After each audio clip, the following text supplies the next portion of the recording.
Good morning. Welcome to the Unitarian Universalist of Reading's Sunday worship service. My name is Charlene Reynolds Santo. I'm a member of the worship arts team, and my pronouns are she and her. Today we gather in an understanding and welcoming environment where we nurture and explore individual spirituality, build a committed and loving community, and help heal our fragile community and the world. If this is your first time with us, I'd like to extend a special welcome to you. Please look at our webpage for more information about UUCR. Here you can find details about our church community, sign up for the weekly newsletter, and find the contact information for Melissa Martin, our member services coordinator, and she can answer any of your questions. Now, if you were watching this service during its initial broadcast on October 10th at 10 a.m., please join us after the service for small group conversations via Zoom. This is a great way to keep connected and to check in with others within our church community. The link to this Zoom meeting can be found in the UUCR weekly newsletter. I hope to see you there. Thank you for being with us this morning. Please know that you belong here. Maybe just for the next hour, although we hope for longer, you belong here, and we are grateful that you have chosen to join us today. Now, later in our service, we will have our actual offertory. But I'm going to take a moment to tell you about October's Share the Plate recipient. It's NAGLY, the North Shore Alliance of Gay, Lesbian, Bisexual, and Transgender Youth. This organization is located in Salem with a mission to honor, respect, educate, and empower LGBTQ youth by offering programs, activities, and a safe place for youth and their families to feel supported.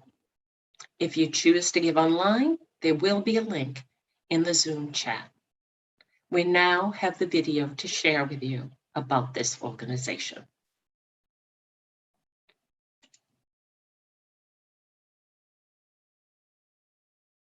There will be a link in the Zoom chat. Come on, welcome to my crib. We now have the video to share with you about this organization.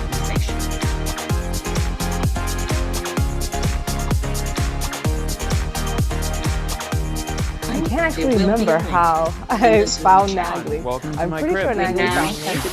I definitely found a lot of friends.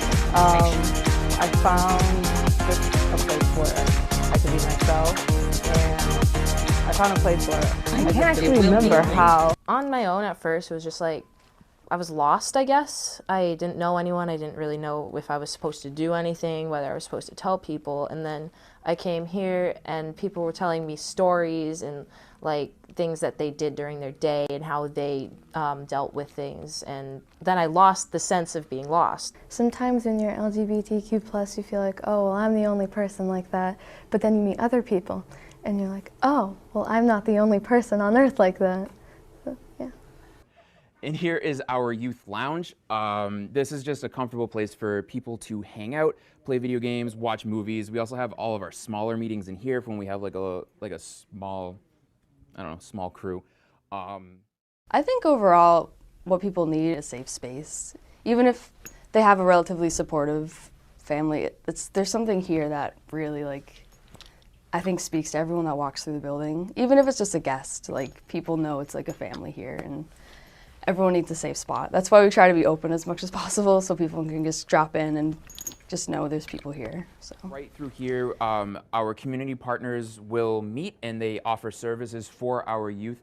Right now we partner with Lynn Community Health and the YWCA to offer a bunch of free testing services, health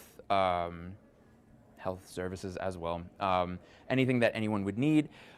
Through here we have our staff lounge. This is where our peer leaders meet. They plan out all of the meetings for our Monday, Tuesday, and Wednesday night groups. We also have a parents and educators meeting that meets here twice a month, and they meet in here as well. This place is always an absolute disaster, and that's just because that's the creative process.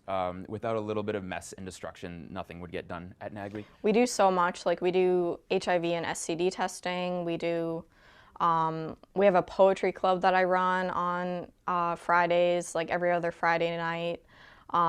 We have anime club. We have so many fun things going on, and it's so great for the youth to be able to have people to connect with and to come to even in times of crisis. They can come here and just talk it out with someone.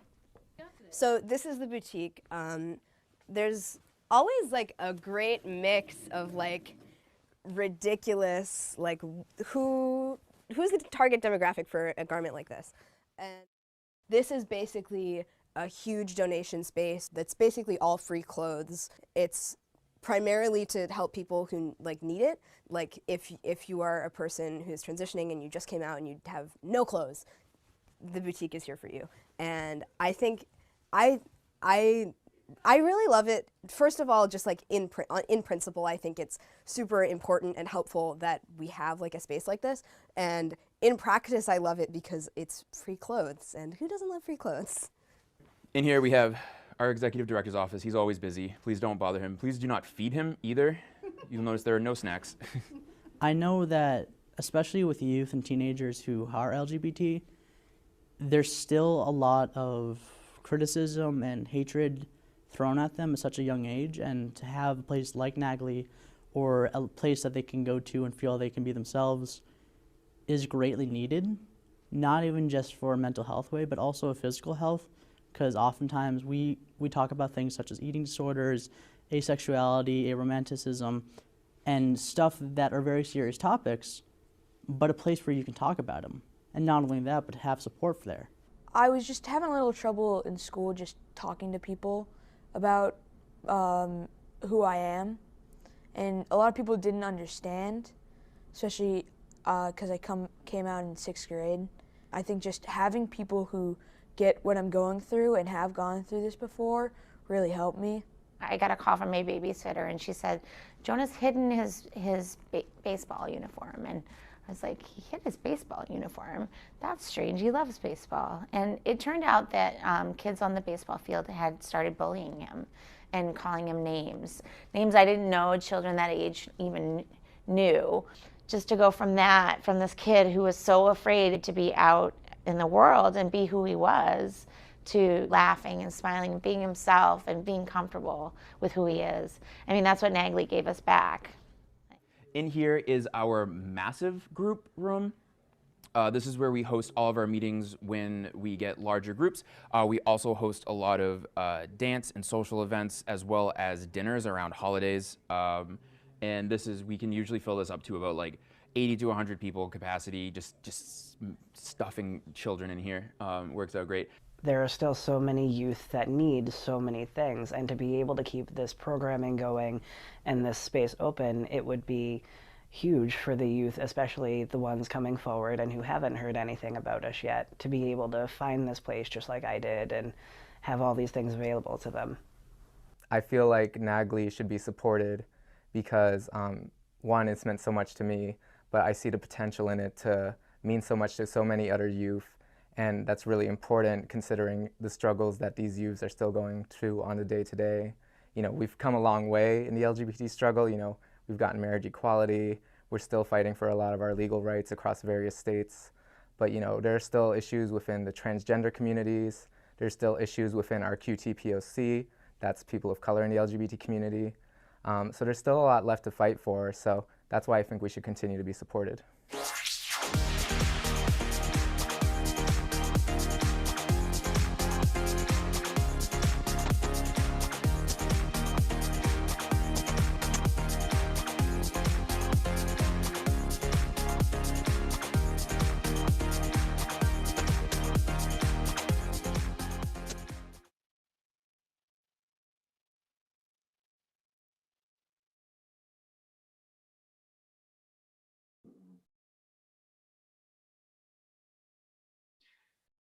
Behind a facade, I hid my soul.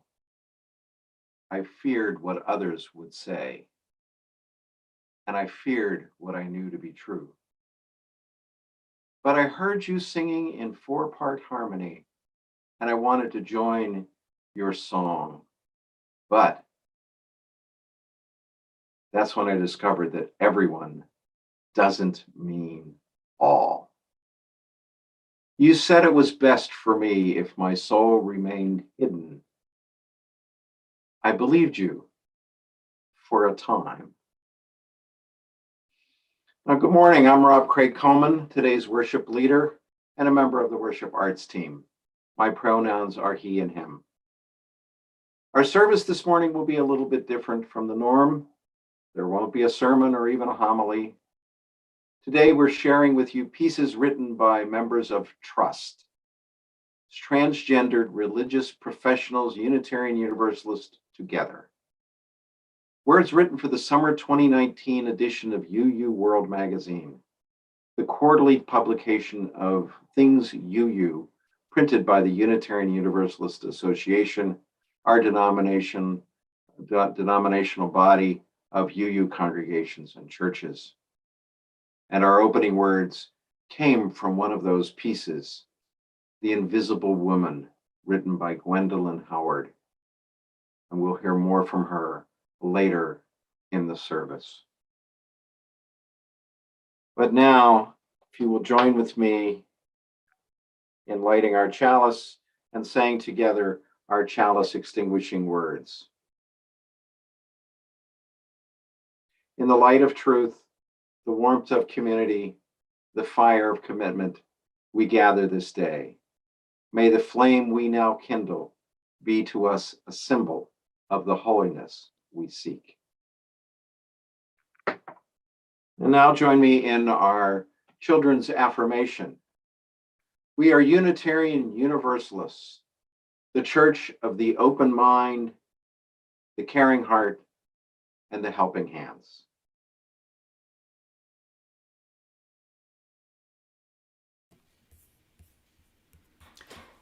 Good morning, everyone. I'm Mary Cunningham, the music director at UUCR, and my pronouns are she and her, and we're going to sing together this beautiful hymn that goes so well with this beautiful service that we're doing today. How could anyone ever tell you? Please sing along. We're going to sing it through twice, and the lyrics, as usual, are in the chat.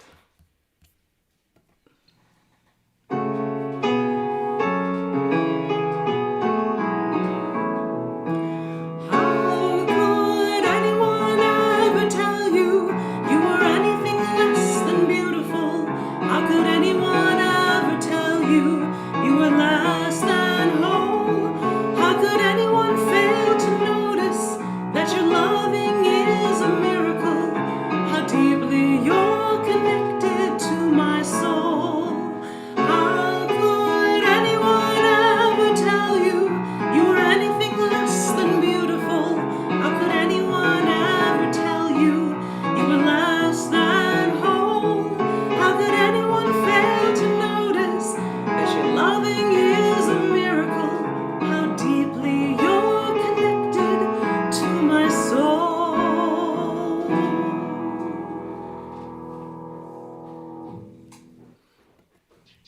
Let us be in a spirit of prayer.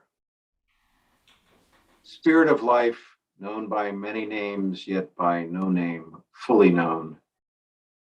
We gather today with hopes and dreams, with fears and wounds, with joys and sorrows.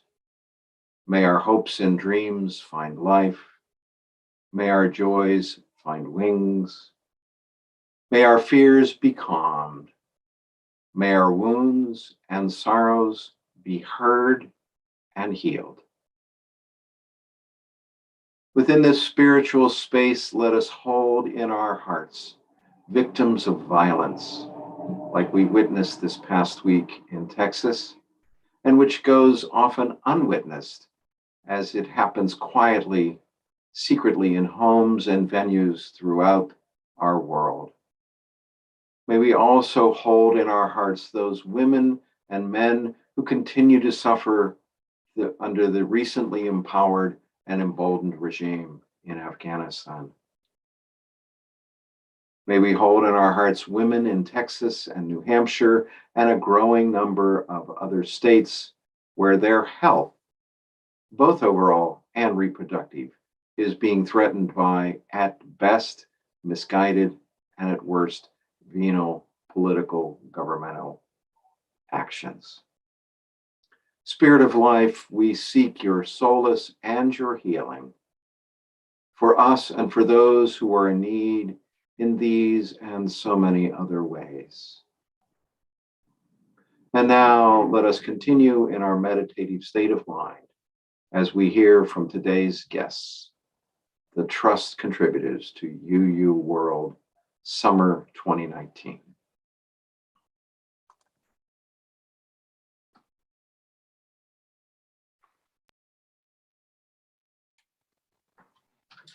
We're right here, a meditation by Kelly Tome.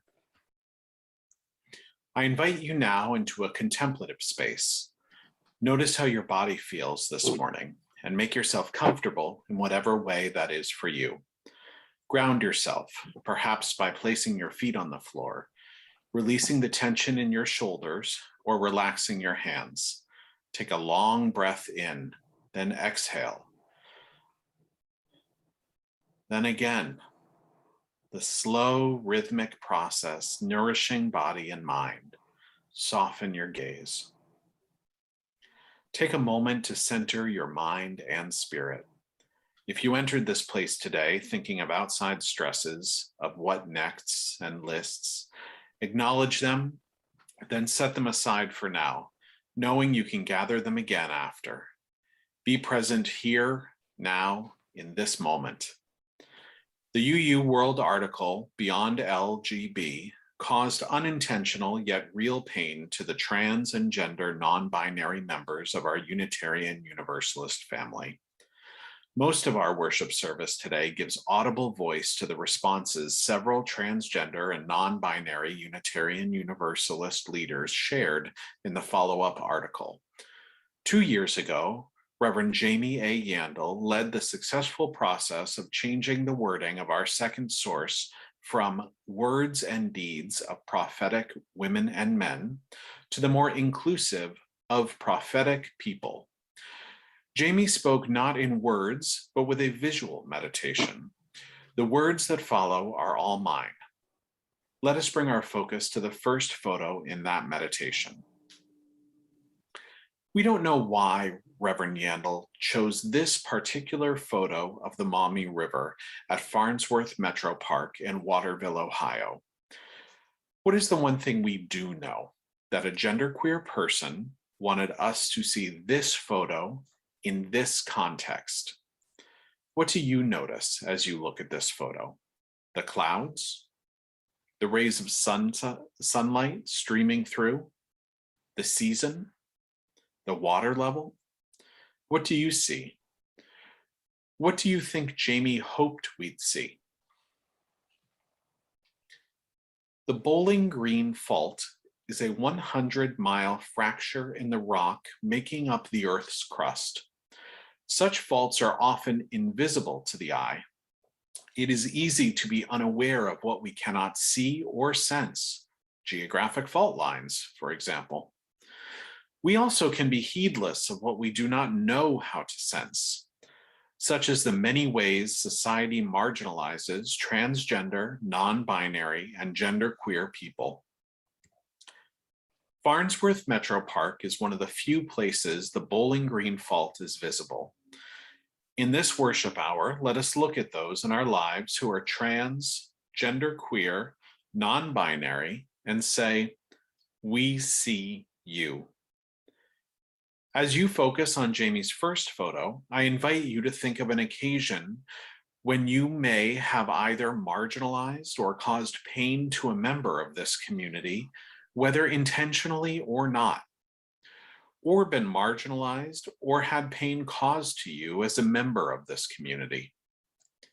Think of that person, whether you or someone else, and hold them in your thoughts. I invite you now to focus on the second photo Reverend Yandel chose for this visual meditation, taken at First Unitarian Universalist of Ann Arbor, Michigan.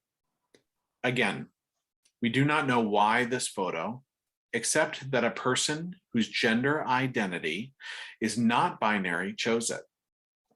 What do you see? A circle of chairs? Sunlight through the windows? No people as of yet. What do you think when you see this? Will there be a worship service soon? A fellowship or an educational event? Do you see yourself invited to it? Your entire authentic self? Remember whoever came to mind a moment ago, the non-binary or transgender person, yourself or other. Are they welcome in this circle with their entire authentic self? How do we make sure that everyone is welcome and feels that welcome? It's time to learn. There is no excuse for refusing to learn when there are teachers all around us. By Sean Parker Dennison, June 1st, 2019. By almost any standard, I have been transgender for a long time. I came out in 1996 while still in seminary. The good people of Star King School for the Ministry marked my transition with a naming ceremony on May 1st, 1997. I wrote my first article about transgender issues in Unitarian Universalism over 20 years ago. That piece was a response to an article by a cis gay man who wrote about the amazing progress we were making as a movement towards LGBT rights and justice. My article questioned the premise that we had made much progress when it came to the B and the T. The words bisexual and transgender were included in our acronyms, but transgender and or bisexual people were not part of our sexuality education, our congregations, our leadership, or our clergy. We were beginners, but we were acting like experts. Imagine my surprise when the article After L, G, and B was published in the spring 2019 issue of UU World. Here's an article telling a story of transgender people and issues. But this time, instead of reporting on the amazing work of the transgender people in our association, the author is a cisgender, non-trans person who speaks of her difficulties coming to terms with trans people in her family's life. The article then goes on to speak of trans experience in general, citing statistics and information that at best are outdated. At a time when there are nearly 70 members of TRUUST, a support and advocacy organization for transgender and non-binary religious leaders in Unitarian Universalism, the article centers the voice and perspective of a cisgender person, and not just any cisgender person, a beginner who doesn't have the knowledge, relationships, or resources to sort the helpful information from the harmful.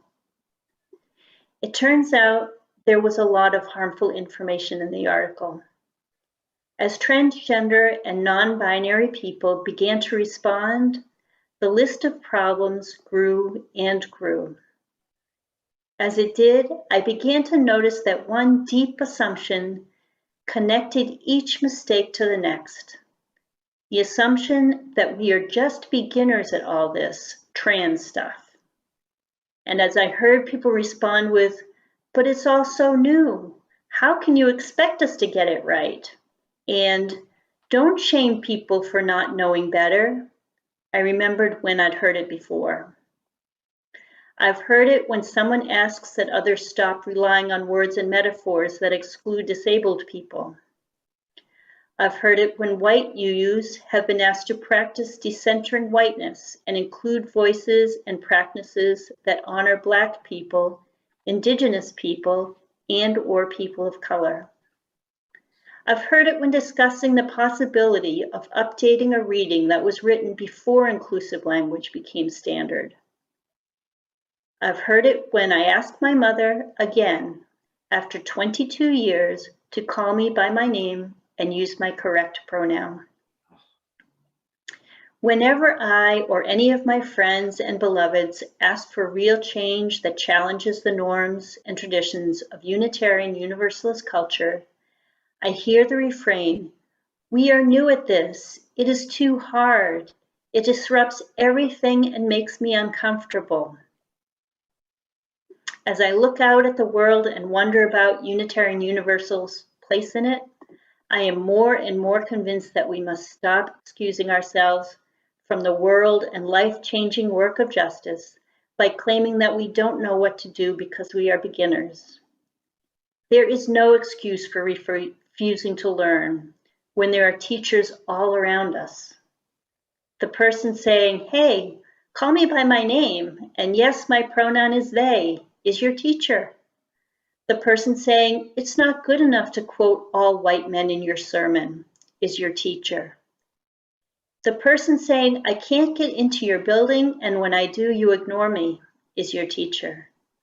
The person saying, "It's not about your comfort," is your teacher.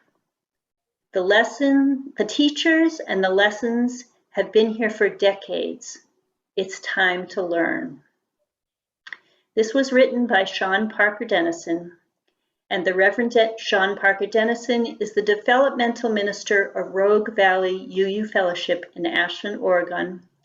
Ordained in 2000, Sean has also served congregations in California, Utah, and Illinois, and co-founded TRUUST in 2004 with Mr. Barb Grieve.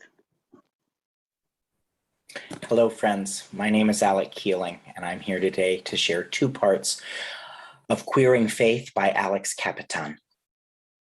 At the core of Unitarian Universalism is the idea that my truth and your truth can both be true, even if they contradict each other. My parents found Unitarian Universalism in 1991 when I was 6. My dad is the son and grandson of Presbyterian ministers, and my mom was raised a devout atheist in small-town Wisconsin. The family joke is that when they joined a UU church, my dad's family said, "Oh no, he's lost religion." And my mom's family said, "Oh no, she's found religion." As a UU, I was raised to ask questions. I was raised to question everything that was presented by society as normal in my life. The segregation and racism of my hometown, the idea that adults knew more than children and youth, the expectation that I was a girl who would grow up to be straight. I was taught to honor my own truth. I was taught that my truth was true, even if it didn't line up with what I was told was supposed to be my truth. I was taught that there is no one ultimate, absolute, universal truth, that what makes our world beautiful and what makes our community strong is that everyone has a different truth, and everyone's truth is true. So when I was 13 and all of my friends were crushing out on boys, I wondered what my truth was. When I ascertained that, yes, I was attracted to boys, I next wondered if that was all there was to the story. I began to think of myself as bi-ish, then bi, then pansexual, then queer. Instead of agonizing over figuring out who I was, or struggling with my sexuality, or denying my true self, I was blessed with the space to simply allow my truth to be true, even as that truth changed over time. This journey of living into my truth wasn't a linear search for who I really was, discarding different lies or half-truths as I went along until I found the one true, ultimate, enduring truth about who I was. When I was 16, I was bi-ish. That was my truth. Who I am today does not negate who I was when I was 6 or 16 or 26. All of these truths are true. My gender is also a story of many truths. Although the word genderqueer was originally coined in the 90s, I certainly didn't have access to it or to any non-binary role models in the wider world. I had no language to describe who I was, so I simply was. I was excessively feminine and masculine all at once, drawn to theater and drag and art, understanding my body as both intimate and foreign, as a canvas for expression. I chafed at every expectation the world had for me based on my perceived gender. I knew what wasn't true, so I made choices, one by one, that brought me closer to ease, closer to myself. The mythology of the closet is that I should have struggled for years under the weight of being different, that once I realized who I really was, I should have lived in pain and suffering, trying to deny or suppress my deviance, that when I felt I had no other choice, I should have eventually screwed up the courage to come out, and that finally I should have burst out of the closet I had been living in, fully formed as my new, authentic self, cutting all ties to the miserable and false me that I had been before. Although this narrative is a patchwork that reflects many people's truths, it is certainly not a universal truth, and none of it is my truth. I was born outside the closet, thanks to generations of fierce ancestors who paved the way and made this possible for me. And thanks to Unitarian Universalism, thanks to my queer UU faith.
And now, part 2.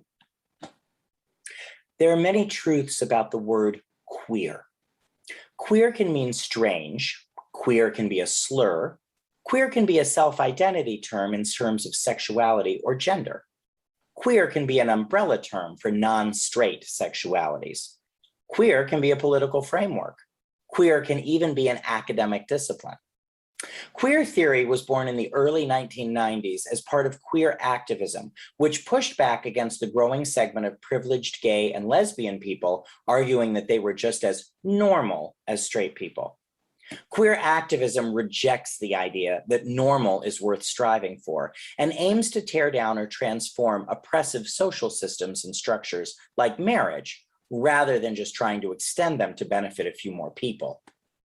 Queer theory is rooted in post-structuralism, which teaches that there is no such thing as a single, universal, absolute truth, that there are always multiple, even contradictory, equally true interpretations and meanings of something. Queer theory also questions everything that is presented as truth based on social norms like the gender binary. It upends and rejects those norms.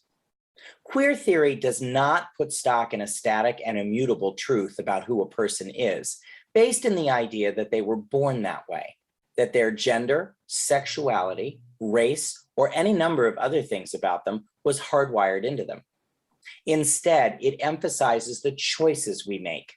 It's first and foremost about what we do and how we experience the world, not who we are or how we identify. This sounds a whole lot like Unitarian Universalism to me. Unitarian Universalism also teaches that there are many experiences of truth and that all truths are equally true. It rejects dogma and fundamentalism. It teaches that our paths aren't set for us. Our fate is not predetermined. We always have the ability to make a different choice. Unitarian Universalism teaches that it doesn't matter what you call yourself, it matters how you live your life. So to me, Unitarian Universalism is a queer faith. At the core of Unitarian Universalism is the idea that my truth and your truth can both be true, even if they contradict each other. To me, queer can mean liberation, and to you, queer can mean a painful insult, and neither of us is wrong. Both of our truths are equally valid.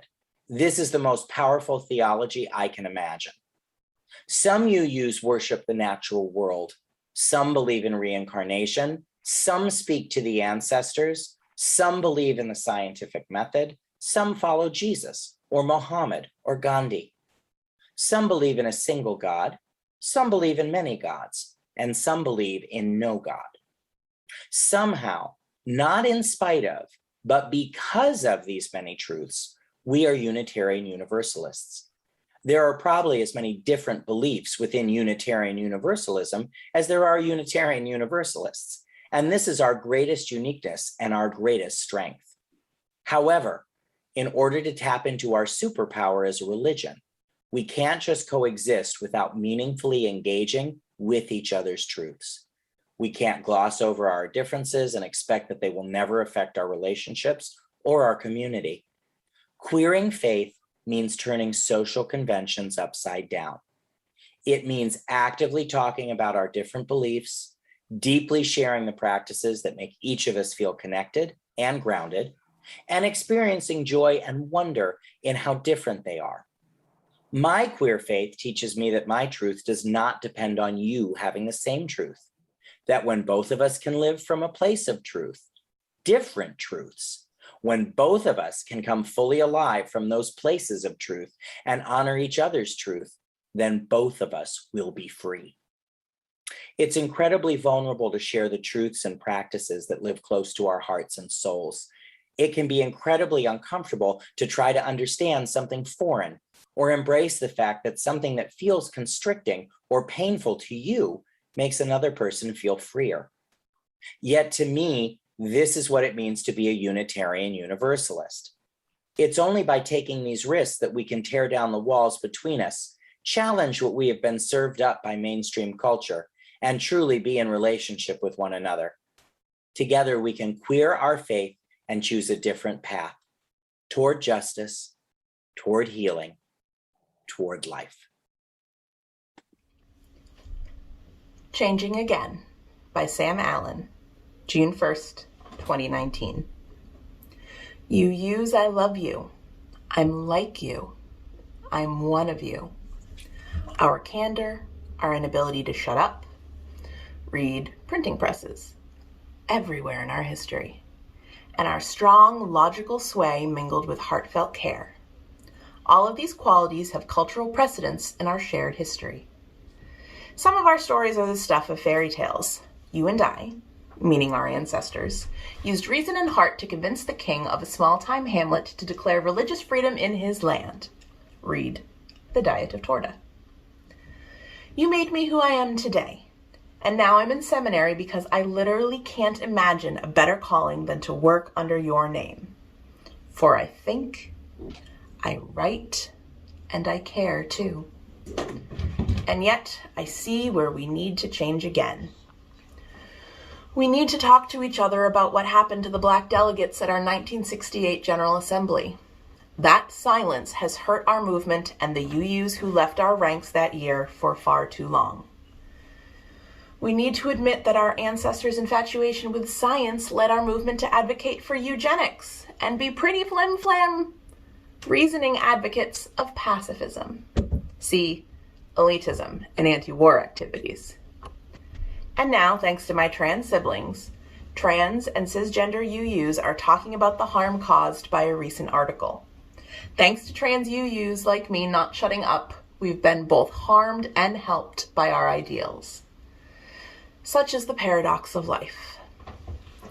In the larger world, as avant-garde as UUs may seem, we're still influenced by prosaic ideas like the gender binary. This pops up at church for me when I'm misgendered by my beloved co-congregants, and also by the fascination with peculiarity in the After L, G, and B article that hurt trans UUs. Ethnographic precision, in other words, othering, is harmful to all of us because it betrays our faith's ideal of equality. The pages of anthropology texts are chock full of wording that would make us 21st century, oh so advanced UUs cringe. I'm not going to repeat what was said in the article here because I'd be guilty of othering too. All I ask is that when describing someone whose lived experience is different from yours, you use empathy, even in our beloved written form. Would you like a journalist to describe your dimples or every detail of the scar on your forehead that you sometimes try to hide with your bangs? Be sensitive. Remember that the person you're describing is, well, a person. Also know that when you're in a position of privilege, defensiveness is a natural reaction when you stumble over things you don't understand. But when interacting with people from marginalized identities, it's important to try to see things from their point of view. I'm weary of being misgendered purposely, and cisgender people's defensiveness creates a barrier to relationship when both parties are coming with open hearts. Also, from a position of privilege, it's easy to center yourself instead of the marginalized person you're talking about, but doing so doesn't help anyone in the long run. I know we UUs are iffy about sin, so I'll stick to practicalities. Even though self-indulgence is one of those gluttony things that applies here, you become irrelevant when you indulge in exoticizing language. Future and current generalizations at the avant-garde and center of what mainstream UUs like to think of as our culture will ignore you. Or, like this edition of UU World shows, will take our story back. But there's a silver lining in all this. When you see and then sidestep your temptation to take someone's story and make it your own, that is empathy. When you find creative ways to describe someone in a kind way, that's reason. And when you admit that your prejudices have caused harm, that continues the story.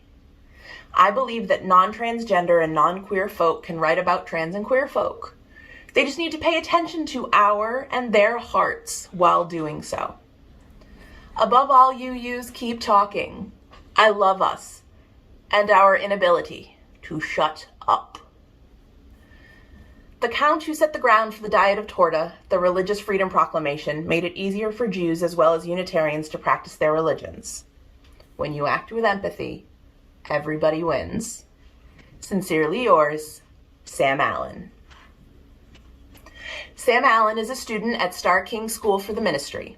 They are preparing to become a community or parish minister.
Exemplar, Gwendolyn Howard.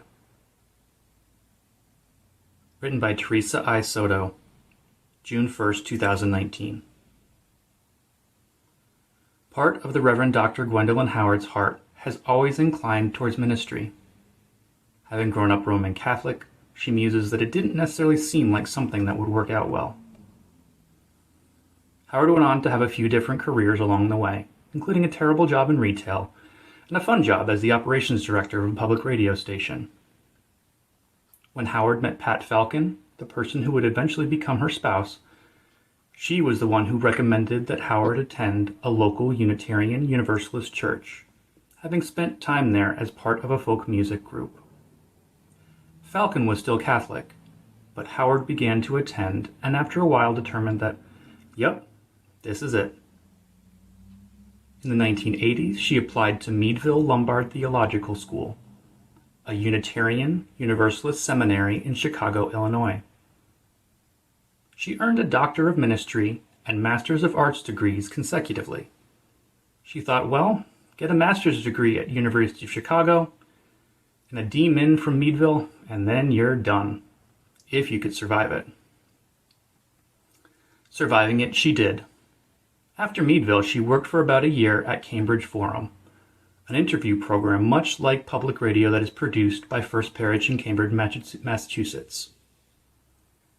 Then she served as a minister of the Unitarian Universalist Church in Peoria, Illinois, for 2 years before moving on to St. Paul Universalist Church in Little Falls, New York, a church in a rural setting of a town of about 5,000 people.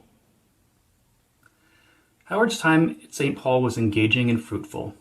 She'd served there about 5 years when she decided that she had to come out. When she spoke to a district executive about coming out, the executive's immediate response was to tell her that she needed to leave the congregation and could never tell them why. The year was 1995. The response from other executives at the Unitarian Universalist Association was similar. "We really support you," Howard summarized, "but you need to look for another career, because you're never going to find a church." Howard recalled not knowing about almost any other trans ministers. People were so isolated in those days. She worked in 3 or 4 more jobs, such as office administrator, before going back to school for a master's in social work. She worked in a couple of clinics and specialized in group work in Somerville and Taunton, Massachusetts. Things got more complex when Howard's parents, who were both blind since before she was born, began to need additional support. Howard and her spouse moved her parents to live with them in Providence, Rhode Island. Taking care of her parents limited her job prospects. Her mom died in 2012. Her dad passed away not long ago. Howard did a variety of things in the interim, including having a private practice and teaching at local colleges. She was also a regular guest preacher at a church in Rockland, Massachusetts, which turned out to be a delightful opportunity. It was the first ministry she'd done in 18 years. Unfortunately, her eyesight got worse, which made the hour-long drive too problematic, so she had to stop. Right now, Howard, as she puts it, is up in the air with what she's doing. She appreciates her affiliation as a community minister with the First Unitarian Church in Providence because it keeps her tied to a congregation.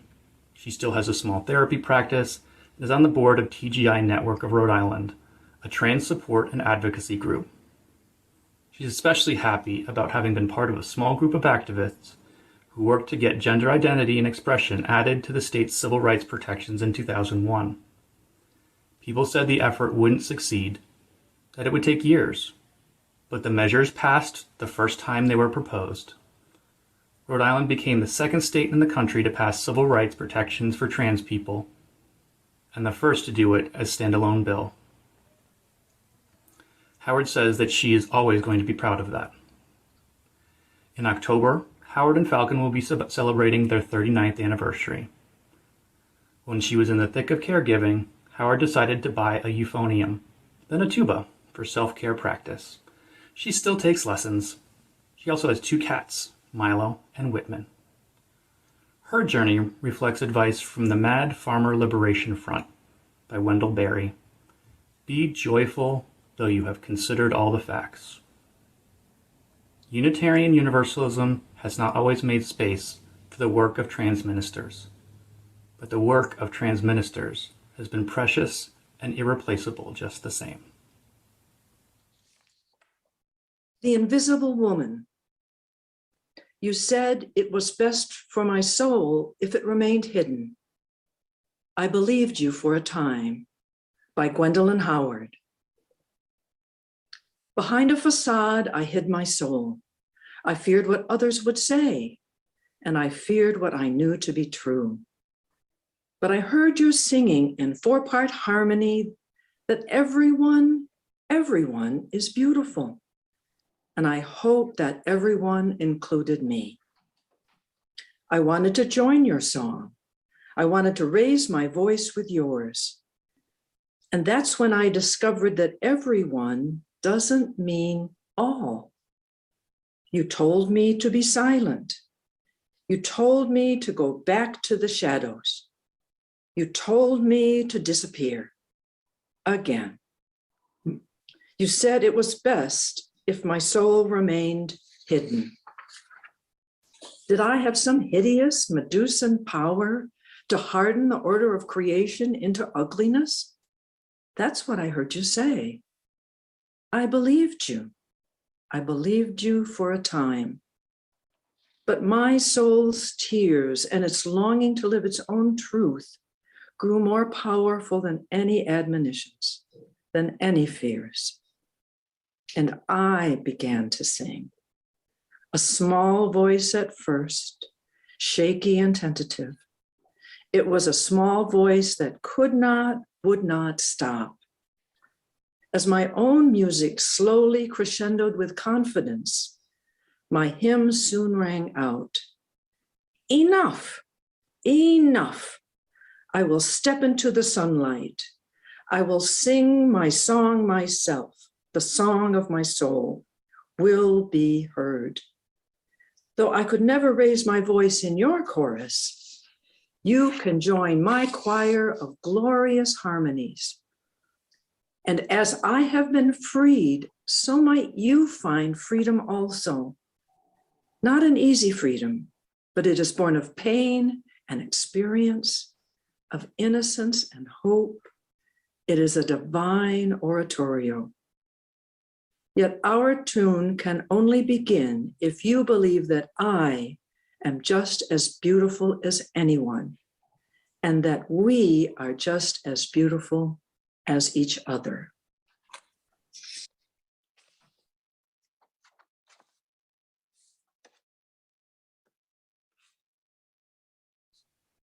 Exactly me. I thought I had to be what other people wanted me to be, but it didn't work. By Sarah Weaver. Why? One of my coworkers asked me today after I shared that I was trans and that I had changed my name to Sarah. I felt defensive at first. That's a long story, because I've been listening to my heart. He seemed satisfied with this answer. I wasn't, though. After I clocked out, I went by where he was still working. Yeah, why? That's a mind bender for me still, to be honest, I said. I've been out on Facebook for a year and to my church and family for longer than that, and I still ask why. I still look for an explanation. I told someone just the other day, I still find myself looking for some evidentiary basis to point to that will prove that I am who I say I am, a woman. The people who prefer to define me differently have evidence that they can point to. And here I am, all just, I'm happier this way. This made sense to him. I went on. I tried not to be this. I didn't want to be this. I thought I had to be what other people wanted me to be, but it didn't work. I didn't know what it was like to be loved for being exactly me until recently, because I never was being exactly me. I thought it was impossible to be loved for being exactly me. And that makes such a difference, I said, such a difference. I used to not want to be me, and now I do want to be me. Yeah, he said, that's a big difference.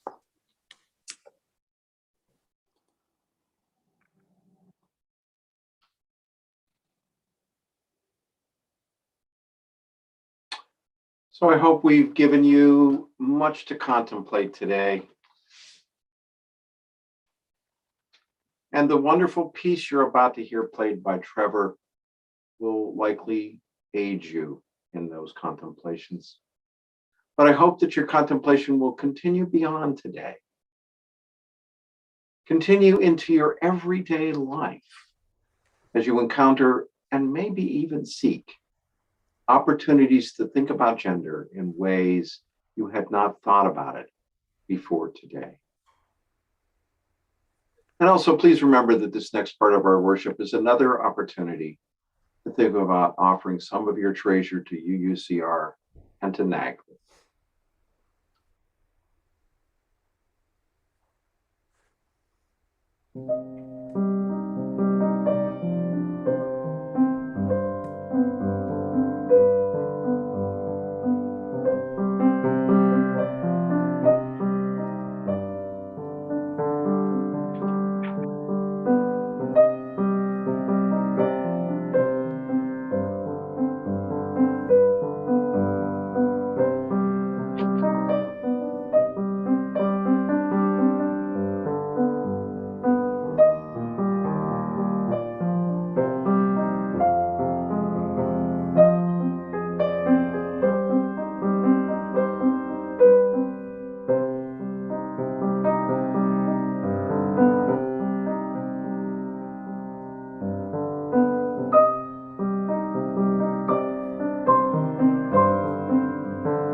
This part of our service is our congregational life.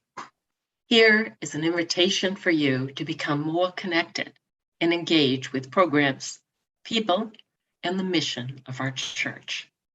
This week's programming highlights include invitations for you to consider joining, such as Monday's Buddhist Meditation Group. This is offered in person or online. Our social crafty night will be this Tuesday evening and is a drop-in via Zoom. And on Wednesday, our liberal ladies will gather online in the morning, and later our doors open for evening sanctuary. These are just a few highlights of all of the details as well as our regular offerings, can be found in the newsletter.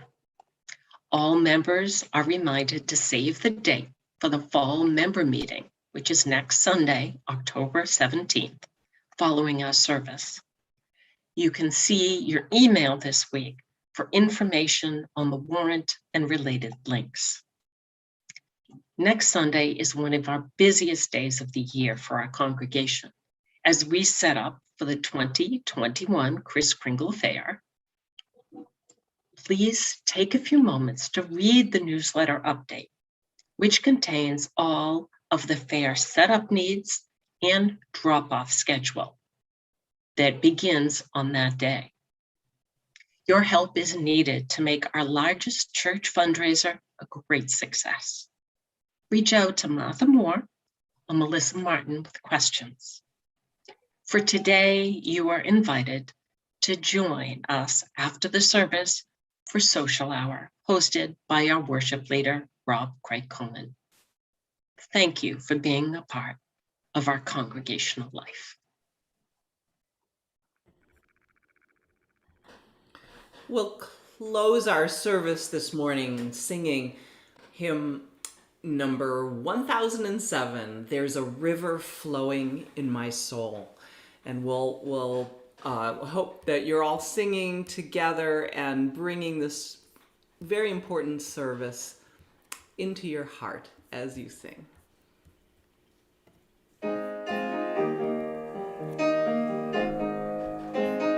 Lyrics are in the chat. There's a river flowing in my soul. There's a river flowing in my soul, and it's telling me that I'm somebody. There's a river flowing in my soul. There's a river flowing in my heart. There's a river flowing in my heart, and it's telling me that I'm somebody. There's a river flowing in my heart. There's a river flowing in my mind. There's a river flowing in my mind, and it's telling me that I'm somebody. There's a river flowing in my mind.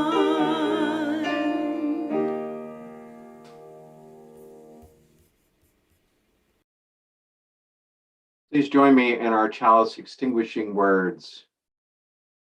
We extinguish this flame, but not the light of truth, the warmth of community, or the fire of commitment. These we carry in our hearts. And our closing words are adapted from a poem by B. Herbert. Be tender with those who are mourning. Be attentive to those who feel unsafe. Be encouraging to those who are revealing their truth. Be prepared to be led into the possibilities for tomorrow by those who tomorrow wasn't built for. Amen.